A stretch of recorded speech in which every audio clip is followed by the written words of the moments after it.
अब हम लोग क्वेश्चन नंबर 3 की तरफ बढ़ते हैं, जिसमें हम लोग टाइम पीरियड को देखते हुए वैल्यूज को फाइंड करेंगे। अ careful student says that he can predict the frequency of spring mass system even though he knows that how far the spring stretches when the mass is hung from it. How he justifies himself? आइए इसको justify करते हैं। As the time period of mass spring system, time period कितना है? T is equal to 2 pi under root M over K. Mass spring system के लिए जो time period होता है 2 pi under root M over K होता है। And relation between the time period and frequency is क्या होगा? F is equal to 1/t। So putting values को पुट करेंगे तो frequency along with time period क्या वैल्यू आएगी? 1/2 पाई अंडर रूट के ओवर एम। इसको हम लोग इक्वेशन 1 कह देते हैं।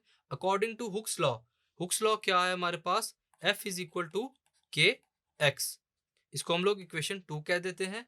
न्यूटन सेकेंड लॉ क्या है हमारे पास? F is equal to M A which is M G. इसको इक्वेशन 3 कह देते हैं। कंपेयरिंग इक्वेशन 2 एंड 3, दोनों को कंपेयर करेंगे। क्या आएगा हमारे पास? M G will be equal to K X and K will be equal to M G over X. Putting the value of K in equation 1, equation 1 में इस वैल्यू को पुट करेंगे। So F will be equal to 1/2 pi under root K की जगह value को put करते हैं M G over X M which is equal to 1/2 pi under root M G over M X. So frequency will be equal to 1/2 pi under root G over X. ये हमारे पास equation 4।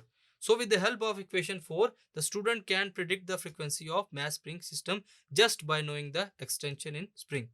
Thank you.